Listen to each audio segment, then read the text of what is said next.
Morning sunlight streams through my kitchen windows, casting long rectangles across the hardwood floor, where half-unpacked moving boxes still wait. I grip a coffee mug in one hand and sort through my mail with the other, trying to maintain some semblance of normal routine in my new home. The certified letter sits apart from the stack of junk mail and bills, its official markings making my stomach clench. When I tear open the envelope, the world stops turning. Edward and Marlene Lorne versus Arden Lorne. My coffee mug slips from numb fingers, shattering against the floor. Dark liquid seeps into the grout between tiles as my hands begin to tremble, the legal papers wavering before my eyes. The demand jumps out in stark black text: immediate transfer of property and $300,000 in damages. My own parents are suing me. 2 weeks earlier, I had stood in the same kitchen signing closing papers on my $412,000 home, the first major purchase of my life. The real estate agent had beamed as she handed me the keys. "You did this completely on your own," she'd said. "That's something to be proud of." That night I'd celebrated alone with takeout Chinese and a bottle of champagne I'd been saving since my promotion last year. I wandered through empty rooms, mentally placing furniture I'd carefully budgeted for, mapping out each space that was finally, irrevocably mine. "Look at this, Grandpa," I'd said later during our video call, panning my phone around the living room. "I did it." His eyes had welled up with pride. "You sure did, sweetheart. You sure did." The first sign that something was wrong came immediately after I announced the purchase. My parents' faces on FaceTime were tight, uncomfortable. My sister Sabrina hovered in their living room behind them, designer purse dangling from her arm. "How many bedrooms?" Mom had asked, her smile brittle. "3, I'd answered, "and a nice yard." "That's quite a purchase for someone your age," Dad said, his jaw working. Sabrina leaned into frame, her perfectly styled hair falling forward. "Must be nice to have that kind of money to throw around." Mom's eyes darted to her. "You know your sister's been having a rough time, Arden." I should have recognized the warning signs then, but nothing could have prepared me for their ambush a week later. "We need to discuss a family matter," Dad said, his face filling my phone screen, his business tone, the one he used for difficult conversations with employees. Mom dabbed at her eyes with a tissue. "We've always put family first, haven't we? Always supported each other?" "Your sister needs stability more than you do," Dad continued. "She has plans for that house, creative plans. You can keep renting." I stared at them, uncomprehending. "This is my house. I worked for it. Sabrina can earn her own." "Don't be selfish," Mom snapped. "Family helps family." The certified letter arrived the next day. As I read through the documents now, my throat closes up. Aunt Ramona's name appears as financial backer of the lawsuit. An email from Sabrina is attached as evidence claiming I stole her opportunity. The demands are spelled out in clinical legal language. Transfer of property deed to Sabrina Lorne. Continued mortgage payments for 18 months. Minus $300,000 for child rearing costs. Written apology for damaging family trust. My hands shake as I dial my grandfather's number. He answers on the first ring. "They've gone too far this time," he says after I explain, his voice hard with anger. I spend the next hour researching attorneys, my heart sinking at retainer fees starting at $10,000. Money I don't have after the down payment and closing costs. The reality settles over me like a heavy blanket. I'll have to defend myself. That night I sit alone in my new home, surrounded by boxes I haven't had the energy to unpack. Tears threaten but don't fall. In their place, something stronger takes root: determination. They want my house? The one I spent 15 years saving for while they bankrolled Sabrina's failed ventures? The home I earned through countless overtime shifts and careful budgeting? Let them try. I stand up and walk to my bedroom window, looking out at the quiet street below. This is my home, my achievement, my line in the sand.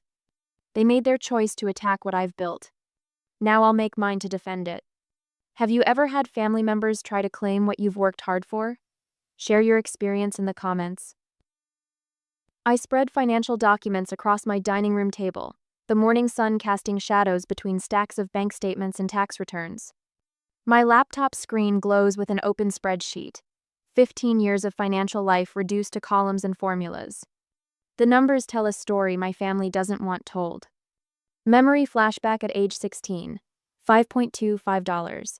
Hour at Morningstar Coffee. Tips split between 3 baristas. I can still smell the burnt espresso, feel the ache in my feet after 8-hour shifts. You're missing Sabrina's Sweet 16, Mom had texted that night. The DJ cost a fortune. I'd watched the party unfold on social media between customers, my sister in a custom pink dress, surrounded by floating lanterns and a chocolate fountain. Cost, roughly 3 months of my wages. My fingers traced down a column of community college receipts. Night classes after work, textbooks bought used, careful budgeting of every meal. Dad's voice echoes from that period. An accounting certificate? It's not even a real degree. The memory of my 18th birthday surfaces not the celebration but the argument that followed. What do you mean you won't fill out the FAFSA? I'd asked, clutching university application papers. You're an adult now, Dad had said. Time to stand on your own feet. A week later, I'd found an apartment listing. $400. Month. Roaches included. The start of real independence. At the present, my phone buzzes. Mom's number. I let it go to voicemail, already knowing the script. Sweetheart. Her message quavers. We've always given you both exactly what you needed. Why are you being so difficult about this? I pull up my email, finding Dad's response to my emergency root canal 4 years ago. Figure it out. Below it, bank statements showing $2.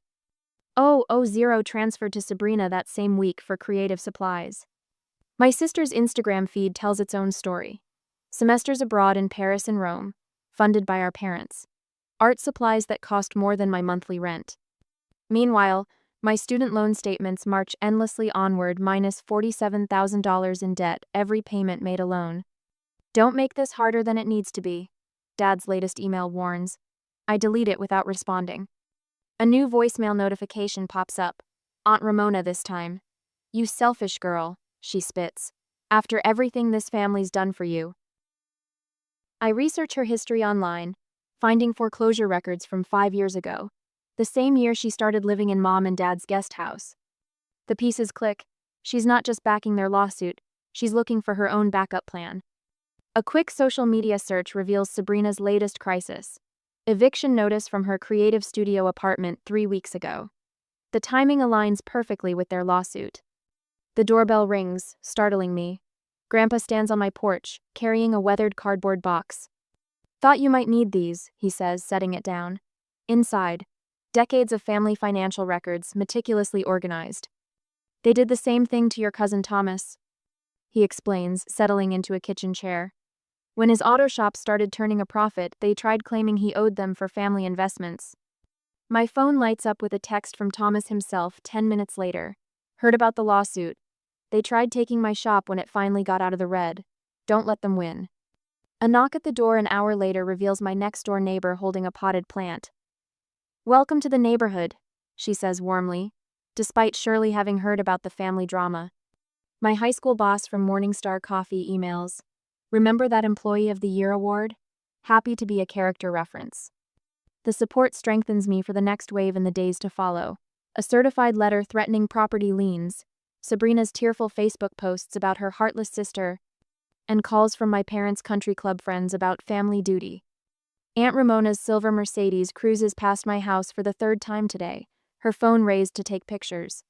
An hour later, my supervisor calls about an anonymous concern regarding my character. I spend my lunch break filing a motion to dismiss, using every scrap of legal knowledge gleaned from late-night research. The court clerk raises her eyebrows at my pro se filing next week. This is surprisingly thorough, she says, stamping the documents. The preliminary hearing is set for next month. I request unpaid leave from work, ignoring my boss's worried frown about personal distractions affecting performance. That evening, I sit on my new porch swing, watching the sun paint the sky in shades of orange and pink. The scene triggers a memory. Teenage me walking this same street, admiring these houses, promising myself I'd earn one someday. You're dreaming too big, Mom had said when I'd mentioned it. Maybe I was, but I did it anyway. A young family walks past, children laughing as they chase fireflies. I think about the locksmith coming tomorrow, the security system being installed next week. Not just protecting my house, but fortifying my boundaries. They say blood is thicker than water. but I'm learning that some family ties are actually chains. Sometimes love means standing firm, even when it hurts. Sometimes independence comes at a price worth paying. I gather my documents and head inside, leaving the porch light on, not for family but for the new connections I'm building, one kindness at a time.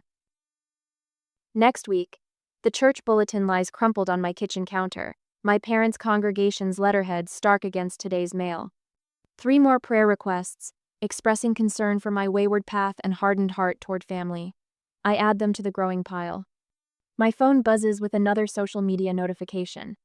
Sabrina's latest Instagram story features her tearfully holding our childhood photo album. Family means supporting each other no matter what. Broken heart family first. The timestamp shows 3 a.m., prime posting hours for maximum sympathy engagement. I pull up my financial tracking spreadsheet, the one I've maintained since that first dishwashing job at May's Diner. 15 years old, scrubbing plates until midnight while my classmates planned homecoming outfits. The memory of pruned fingers and aching feet feels fresh, along with May's gentle reminder, "You're building something, girl. Keep those records clean." Each cell tells a story. $6.25, hour times 30 hours weekly, minus bus fare. Community college tuition payments scheduled around 3 part-time jobs.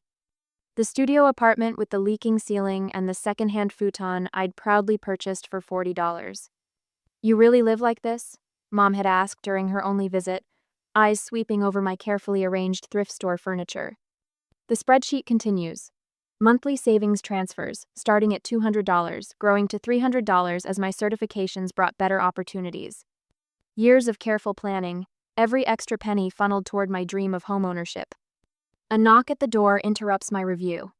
Through the security camera feed, a new installation courtesy of Grandpa, I spot Mrs. Henderson from 2 doors down. "Thought you might need lunch," she says, holding up a paper bag. "And Gary's taking the 3-6 p.m. watch shift today." The neighbors have organized an informal surveillance rotation since Aunt Ramona's Mercedes became a regular fixture on our street. Their quiet support feels like a shield in the days to follow. One Tuesday afternoon, breaking news, notification, Sabrina's interview with the local paper. Sister disputes family legacy. The article features her posed artistically in her former studio apartment, surrounded by half-finished canvases. My phone rings, Thomas. "Saw the article," he says without preamble. "Got those account records you asked about? The family investment they claimed I owed? Funny how the numbers matched Aunt Ramona's foreclosure exactly." The Whole Foods automatic doors slide open, and I freeze. Sabrina stands by the organic produce, designer sunglasses perched on her head. Too late to retreat, she's spotted me. "Well, if it isn't the family trader," she announces loudly enough for nearby shoppers to turn. I focus on selecting tomatoes, keeping my voice steady. "Hello, Sabrina. You always thought you were better than us," she hisses, stepping closer. "With your precious spreadsheets and your boring job, you know what that house could be? An amazing art cafe concept. People would love it." I meet her eyes. "And how would you handle the mortgage? Property taxes?" She waves dismissively.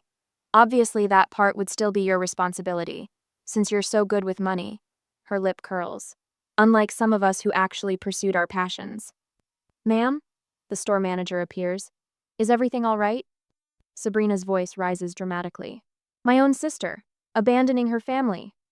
I leave my cart, walking calmly toward the exit as Sabrina's performance echoes behind me. The manager catches my eye with a knowing look. We all know what's really happening here. Back home, I spread out the documents Grandpa delivered. Parents' financial records showing Sabrina's $90,000 student loans paid in full. A $25,000 business loan for her failed pottery studio. Their mortgage-free property deed. And buried in old emails, the truth. "Time to teach Arden a lesson about family obligation," Aunt Ramona wrote, "before she gets too independent." My hands shake as I compile court exhibits.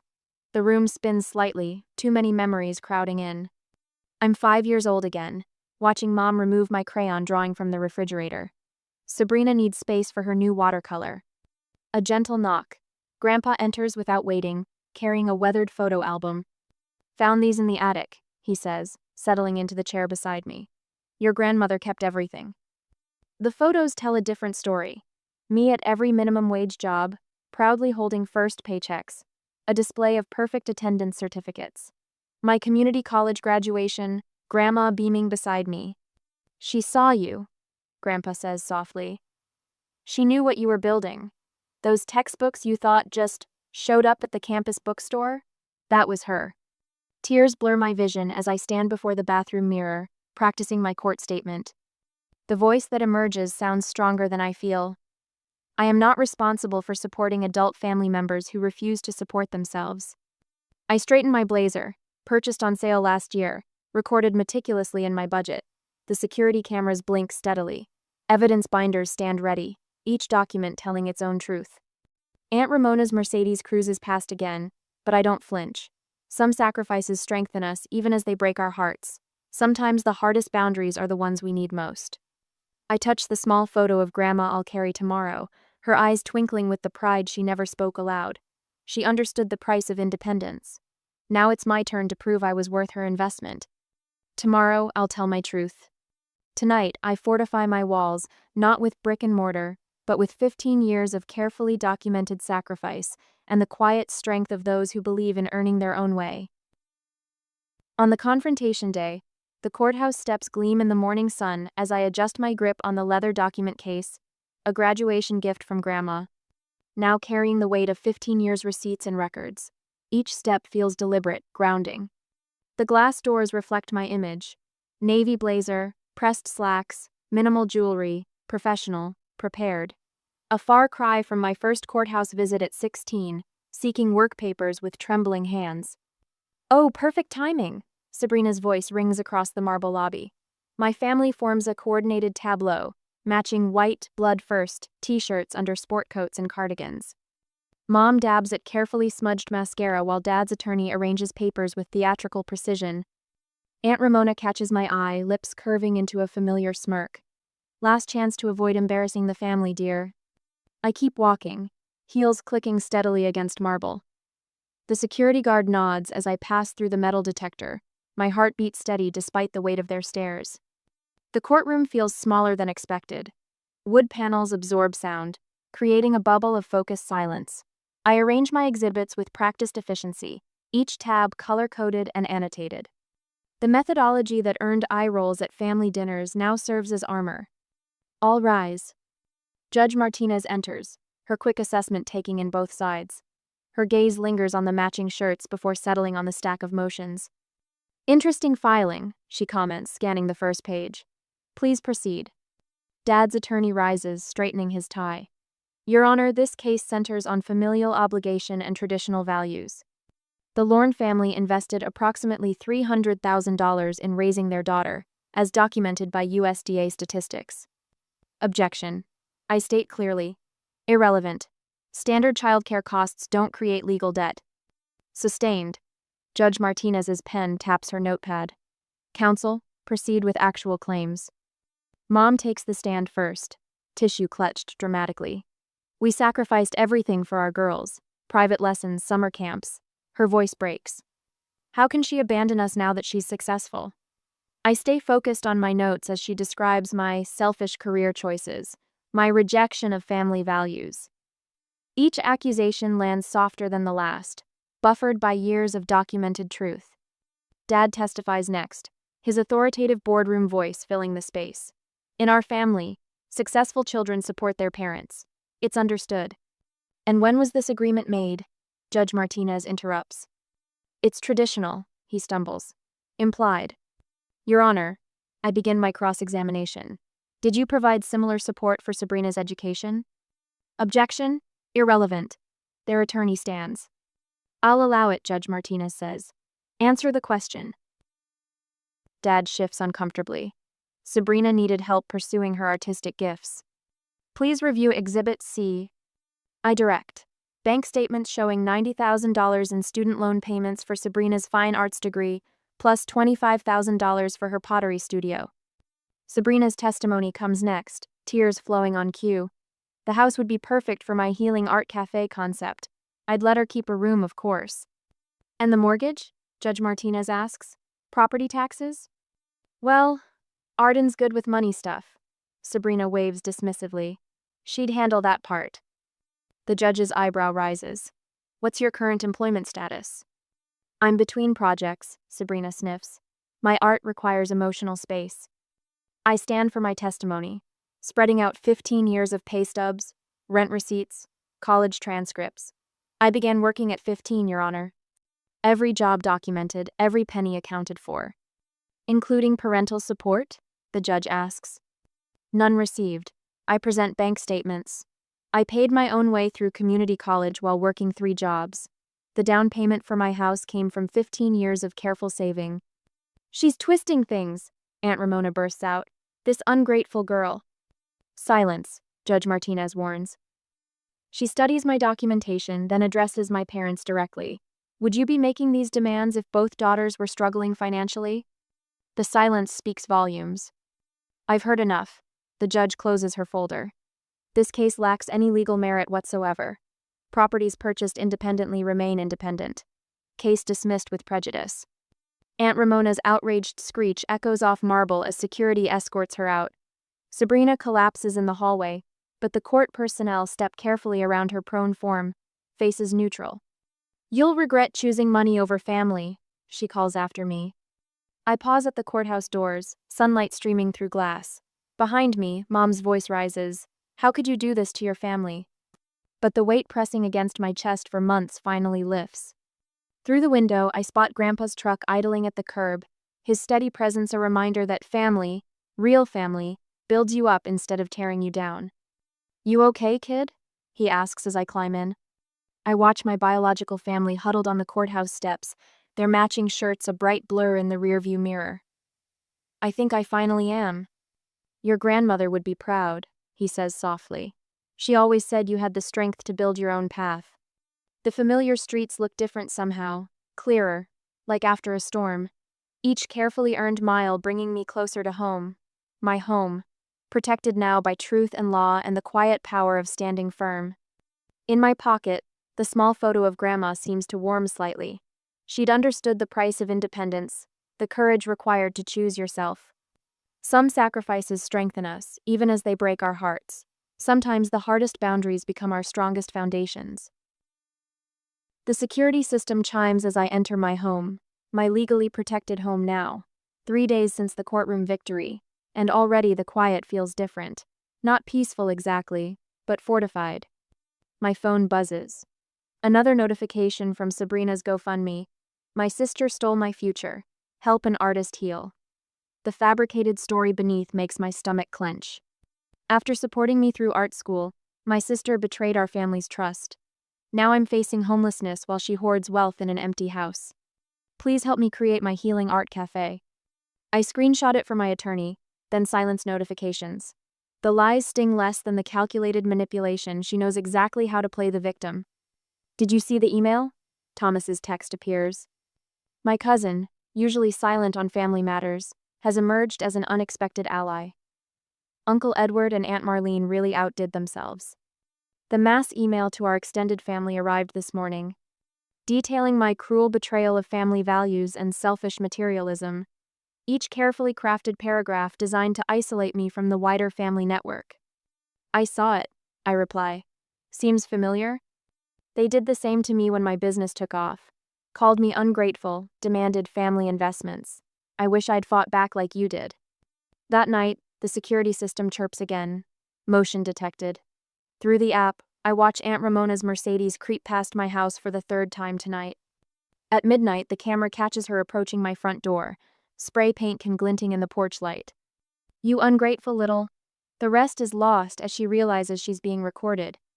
The paint can disappears into her designer bag as she hurries away, but not before leaving a bright red streak across my new door. The responding officer arrives quickly. We've got clear footage, he says, reviewing the video. Would you like to press charges? I think of family dinners, holiday gatherings, the complex web of loyalty and obligation. I need to file for a restraining order. Next week, the courthouse feels different now. Where fear once lived, determination takes root. The clerk processes my paperwork efficiently, eyebrows rising at the family names. Judge Martinez's courtroom again, she notes. She'll remember the context. The temporary order comes through immediately, backed by the officer's testimony and security footage. Each signature feels like both victory and loss, protecting my future while severing my past. They tried this with others. Mrs. Chen, our old neighbor, tells me over coffee. Her letter arrived yesterday, detailing 20 years of observed family dynamics. Your father demanded family support from his brother too before the cancer took him. Your aunt, she's always been jealous of your mother's marriage, you know. Uses money to control people. Grandfather fills in more gaps as we work on his truck together. Your grandmother set aside college money for both you girls, he says quietly. Your parents redirected it.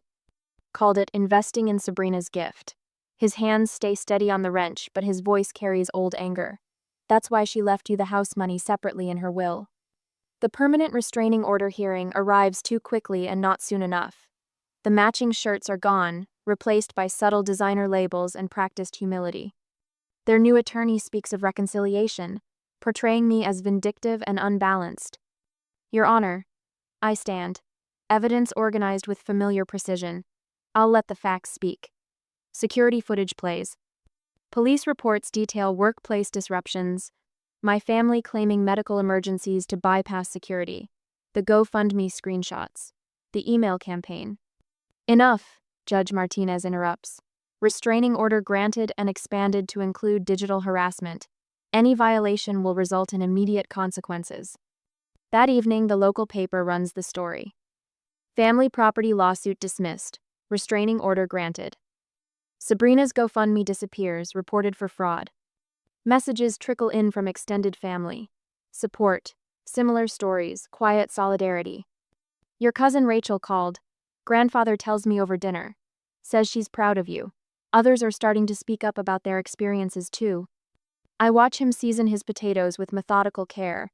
The same attention to detail he taught me in his garage, rebuilding engines while sharing life wisdom. Does it get easier? I ask. Choosing yourself? He sets down his fork. Sometimes family is what you build, not what you're born into. Your grandmother knew that. Why do you think she left you those tools in her will? Later, I complete my nightly security routine. Doors locked, cameras active, systems armed.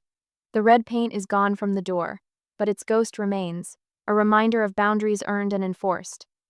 In my journal, words flow. I protected what I earned, but I'm mourning what never was. The family I wanted existed only in my hopes. The family I have now, the ones who choose truth over comfort, growth over control, they're the foundation for something real.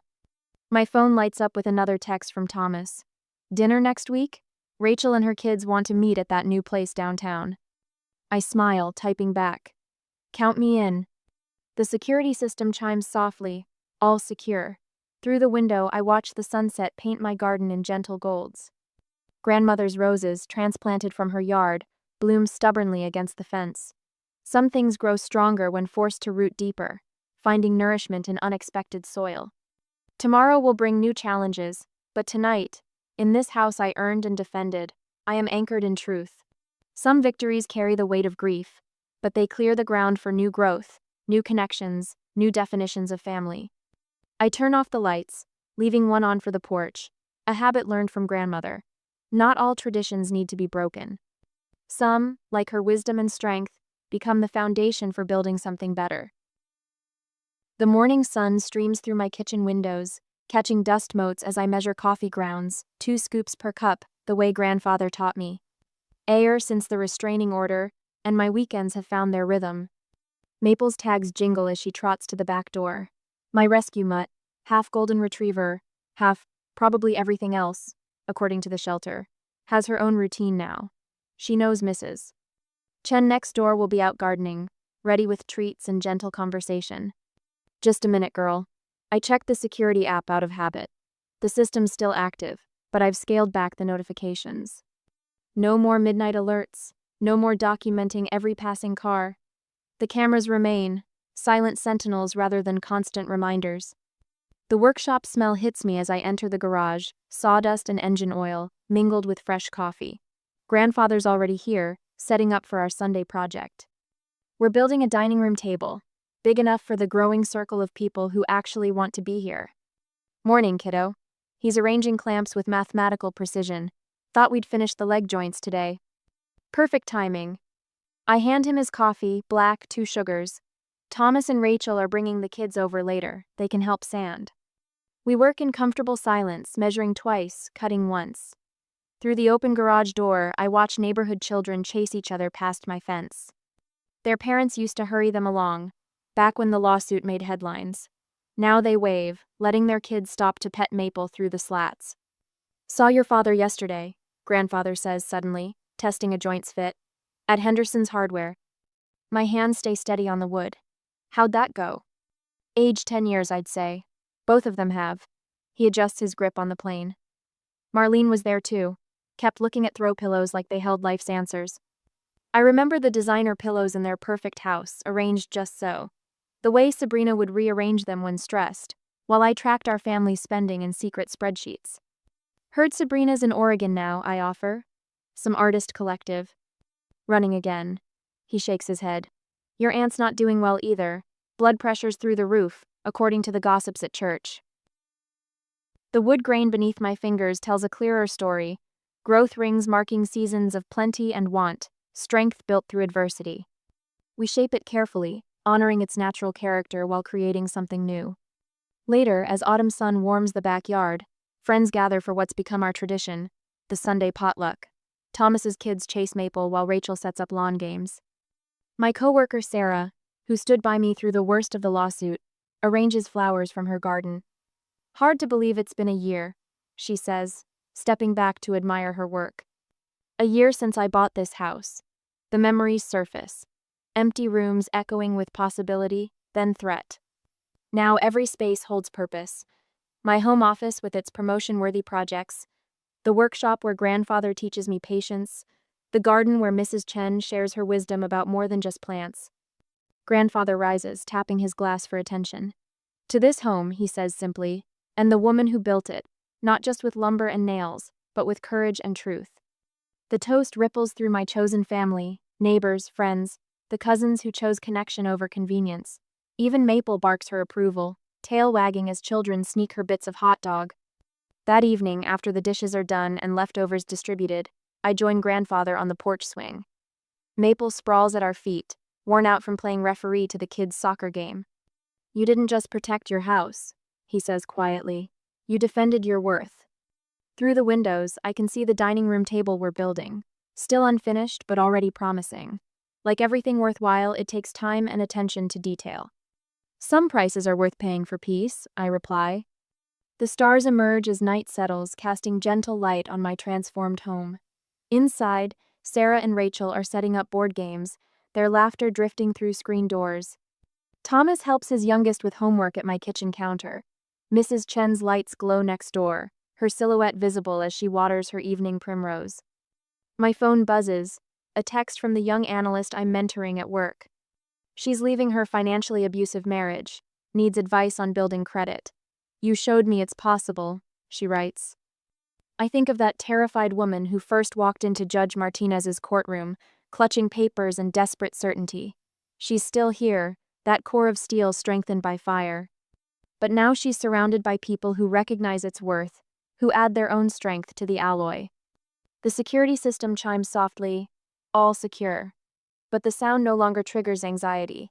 Instead, it reminds me of boundaries earned and kept, of peace protected and shared. Maple's head lifts at approaching footsteps, just the neighbor's teenager, coming to ask if she can walk her tomorrow. Same time as usual? She calls. We're working on her leash manners. Perfect, I answer. Another small thread in the tapestry of normal life, woven from trust and consistency. Grandfather squeezes my shoulder as he heads in to claim his favorite armchair, the one we refinished together, now permanently placed in my living room. His tools live in my garage now, his wisdom in my daily choices. Inside, the game night is getting competitive. Outside, crickets tune up for their evening symphony. And here on my porch, in this space between what was and what is, I breathe in the peace I've built. Some say family is who you're born to, but I've learned it's who you choose to become, and who chooses to witness that becoming with love and respect. Every laugh from my living room, every wave from a neighbor, every shared meal and project and quiet moment, these are the true measures of home. The stars wheel overhead, constant as truth, bright as possibility. Tomorrow will bring its own challenges, But tonight, in this house I earned and shared and filled with genuine connection, I am exactly where I need to be. What defines family, after all? Is it blood and obligation? Or is it the people who celebrate your growth while respecting your boundaries? In my experience, it's the latter that builds the strongest foundations.